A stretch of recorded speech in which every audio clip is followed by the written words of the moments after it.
It's me again. Today is January the 11th, and my reading this morning, of course, it's Old Testament, New Testament, Psalms, and Proverbs, and my reading in Psalms was part of Psalm chapter 10.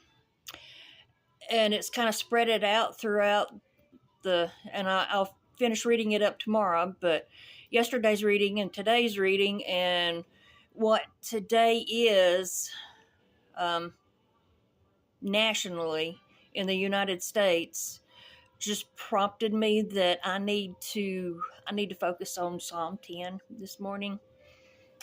So what I'm going to do, and of course I read it with the ESV version, but in order to put it on a video and it be where everyone can understand it, I'm going to read the NLT version of it, and it is Psalm chapter 10, and I'm reading all of it. Starting at verse 1, O Lord, why do you stand so far away? Why do you hide when I am in trouble? The wicked arrogantly hunt down the poor. Let them be caught in the evil they plan for others. For they brag about their evil desires. They praise the greedy and curse the Lord. The wicked are too proud to seek God. They seem to think that God is dead. Yet they succeed in everything they do. They do not see your punishment awaiting them. They sneer at all their enemies. They think, nothing bad will ever happen to us. We will be free of trouble forever.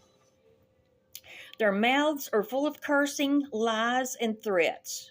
Trouble and evil are on the tips of their tongues. They lurk in ambush in the villages, waiting to murder innocent people. They are always searching for helpless victims. They are always searching for helpless victims. That's in verse 8. That's kind of a key to this video. Like lions crouched in hiding, they wait to pounce on the helpless. Like hunters, they capture the helpless and drag them away in nets. In verse 9 also. Their helpless victims are crushed. They fall beneath the strength of the wicked.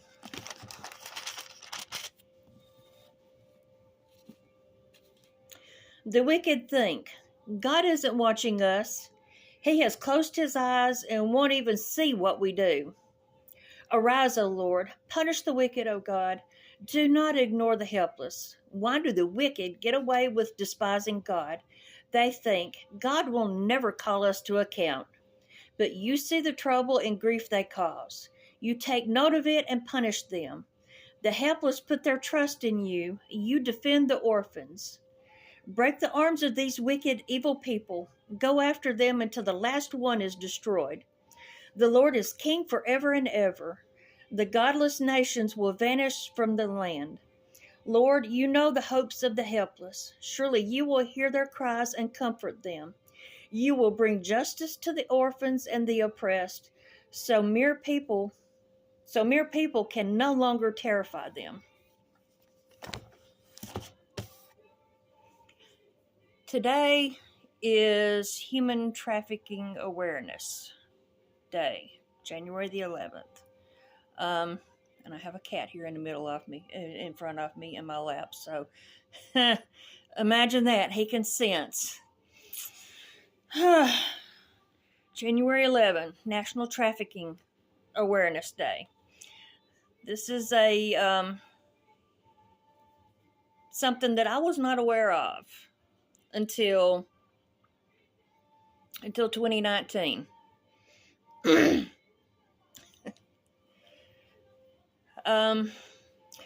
For those that don't know what trafficking is, it is the force coercing people into doing things against their will. It is, whenever you think trafficking, immediately the first thing that many people think of is sex trafficking. But there is also labor trafficking. I didn't know about that one either until 2019. I found I was referred to because of me struggling and not knowing how to comprehend and with what my daughter was going through, because everybody that I talked to was like, shove her off, push her, you don't acknowledge, just let her do her own little thing, and let her fail. Because of that guidance, and because I knew her background, simply because I was part of it with her father being in addiction, I knew that it wasn't something if I did leave her alone, I probably wouldn't have a daughter. It's 2026. This was 2019. If I had left her alone, she probably would have not been with us anymore. But I was referred to a trafficking group in 2019. The end of it, I came in the middle of it, and it opened my eyes to a lot of what goes on that we consider normal, or growing up, some people consider it normal, and that goes into the Proverbs 22:6 says to train up a child in the way they shall go, and whenever they are old, they won't depart from it. That's in the Bible, and a lot of people quote that for training your child up in the church. And yes, that is applicable. But if a child is not raised in church, they grow up and they're trained in what their home environment is. Children learn what they live. If they're not in the church, they don't know any better. That's kind of the generational heritage that's passed down from parents to the kids, and then the kids pass it down to their kids, and it just kind of continues, and it gets uglier and uglier with each generation, because there is no moral compass, because like I was told, shove them off to the side, don't get involved, don't let them do their own little thing. And I have a hard time with that, because if they don't know right from wrong, then it keeps going. And that was part of my problem when I met the second husband, my two younger ones' father. I didn't know, because I was naive. There wasn't that much communication, and I didn't know about X-rated stuff. I didn't know about any of that until pretty much the second marriage.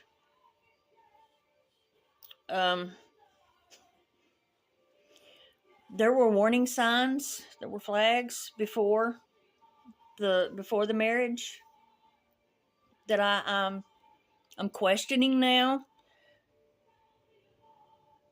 if there were things that went on, because there were hotel stays over the weekend while we were together that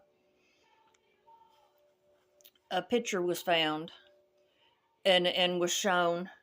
And because I had already created a soul tie by having sex before marriage, I denied it, and I just sloughed it off and didn't think anything about it. But now, after going through the that small group, and then going back through it again the spring of 2021, amid the not 2021 spring of 2020, amid the COVID shutdown, I question now. But Psalm 10, that is pretty much, and that's what they do, is they prey on the helpless. They prey on those that are isolated. They prey on those that don't have a support system, and they know just exactly how to weave their way in, gain their trust, because if and it mentions orphans and the helpless, and those that don't have a good solid foundation are the ones that they're targeting.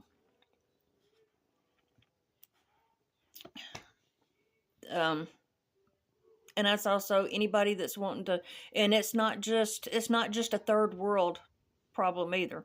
It's everywhere. It's not just over in the Middle East or over in Africa or some across the ocean.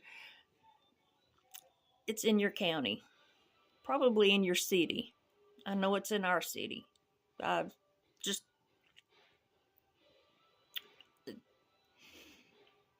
things were discussed, and things were opened during 2019 that I just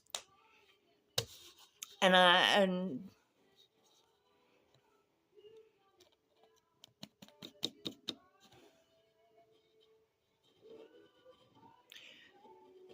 whenever you have a when you have a nudge and a direction, but you have so many people that are threatened because of a testimony or because of experience, and it threatens their positions. It Psalm 10. People rear their ugly head and scheme and plot, and they think that God doesn't see, or that God's not working to release the captives. Will you quit? You're clawing on me. But January, the whole month of January, I probably should have been started around the 1st of January, because I will probably, now that it's hitting the 11th, this will probably be touched on more through the duration of the month, because January in the United States is recognized as National Human Trafficking Prevention Month. And just to kind of, if there's something that you really kind of want to check into, there's a website that I went, that the small group, I don't know if it's still active or not, but it was endslaverynow.org, and I'll check into it before I post this video, and if it's still an operating link, I'll post it in the description of the video. But it's endslaverynow.org, and it asked questions, and it made me realize also the impact of the labor, the work trafficking, how that a lot of the goods and products that we use on a regular basis is mass produced at somebody's expense. To they're exploited. Their labor is exploited, and probably awful conditions. I mean, anything that's trafficking is awful conditions. I mean, and that's even here in America, in the United States. So I just wanted to put that out on a video, that is something that not a lot of people really want to acknowledge that happens. And a lot of times, and I'm guilty of it, turning a blind eye, or you don't know how, and even whenever you do try to make efforts into it, because of the nature of it, and the like with the X-rated movies and stuff like that, they think that that's okay, and that the women and men are openly participating in it. But unfortunately, there's a lot of them that it's against their will. But there's so many people that have got it.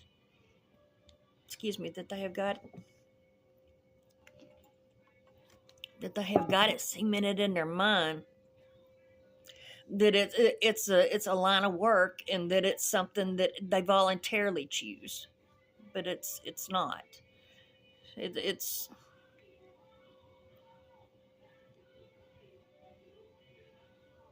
anyway. I'm gonna end on that note.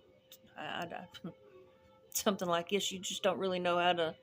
You don't really know how to, especially for such a wide audience that will probably be watching this. But Psalm 10. May the ones that are doing the trafficking, may they be caught, may they be held accountable, and may God reach through and convict them, and that it stops, that it stops, and that it goes away. I don't want harm or lives to be lost, but it needs to stop, because every human being is valuable. Every human being was created in God's image, and God loves them.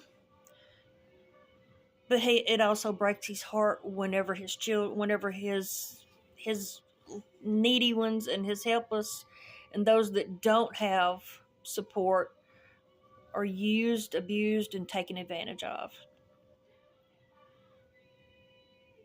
Anyway, I will talk to y'all on another video.